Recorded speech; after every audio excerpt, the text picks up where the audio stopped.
नमस्कार दोस्तों, स्वागत है आपका हमारे चैनल पर। आज हम बात करने वाले हैं एक ऐसे चरित्र की जो जितना विवादास्पद है उतना ही रहस्यमयी भी। जी हाँ, हम बात कर रहे हैं लंका के महाप्रतापी राजा रावण की।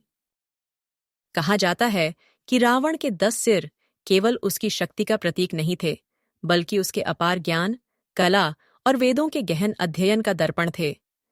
वह एक राक्षस होते हुए भी भगवान शिव का परम भक्त था। उसकी शिव भक्ति इतनी गहरी थी कि उसने कैलाश पर्वत को ही उठा लिया था ताकि शिव को अपनी शक्ति दिखा सके। पर क्या रावण केवल एक खलनायक था या फिर वह एक ऐसा योद्धा था जो अपनी कमजोरियों का गुलाम बन गया? यह वीडियो एक गहन चरित्र अध्ययन है। रावण कौन था? रावण को आमतौर पर रामायण के मुख्य खलनायक के रूप में देखा जाता है। वह लंका का राजा था और अपने बल, बुद्धि और शक्ति के लिए जाना जाता था। लेकिन रावण केवल एक राक्षस नहीं था, वह एक विद्वान, शिवभक्त और एक महान योद्धा भी था। उसकी कहानी हमें सिखाती है कि कैसे एक महान व्यक्ति भी अपने अहंकार और वासना के कारण पतन का शिकार हो सकता है। रावण का जन्म एक ब्राह्मण आर्ष्य विश्रवा और राक्षसी कैकसी के पुत्र के रूप में हुआ था। उसके 10 सिर और 20 भुजाएं थीं, जो उसके ज्ञान और शक्ति के प्रतीक थे। 10 सिर यह दर्शाते थे कि रावण ने सभी वेदों और शास्त्रों का अध्ययन किया था और वह एक असाधारण ज्ञानी था। रावण एक महान शिव भक्त था। कहते हैं कि उसने भगवान शिव को प्रसन्न करने के लिए कठोर तपस्या की और उनसे वरदान प्राप्त किए। एक कथा के अनुसार रावण ने अपनी भक्ति सिद्ध करने के लिए अपने एक सिर को काटकर शिव को अर्पित कर दिया। उसकी भक्ति इतनी तीव्र थी कि उसने शिव तांडव स्तोत्र लिखा, जो आज भी भक्ति और शक्ति का प्रतीक माना जाता है। रावण का चरित्र बहुत जटिल था। आइए उसके गुण और दोषों पर एक नजर डालते हैं।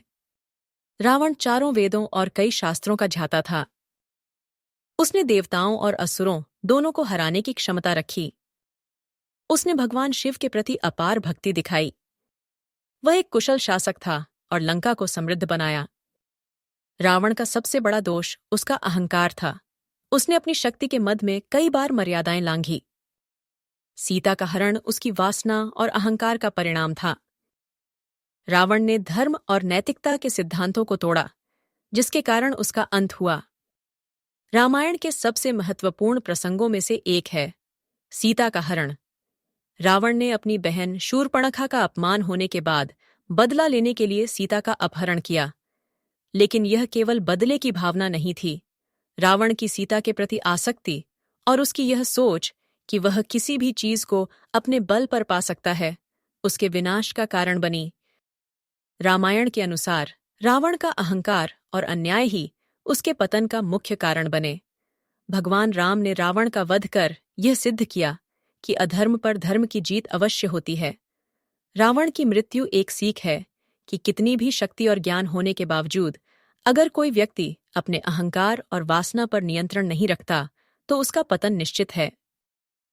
रावण केवल एक खलनायक नहीं था, वह एक ऐसा व्यक्ति था जिसमें अपार ज्ञान, शक्ति और भक्ति थी, लेकिन उसका अहंकार, वासना और अधर्म उसे विनाश की ओर ले गए।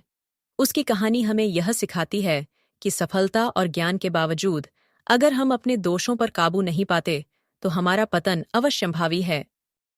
अगर आपको यह वीडियो पसंद आया हो तो इसे लाइक करें, शेयर करें और हमारे चैनल को सब्सक्राइब करना न भूलें।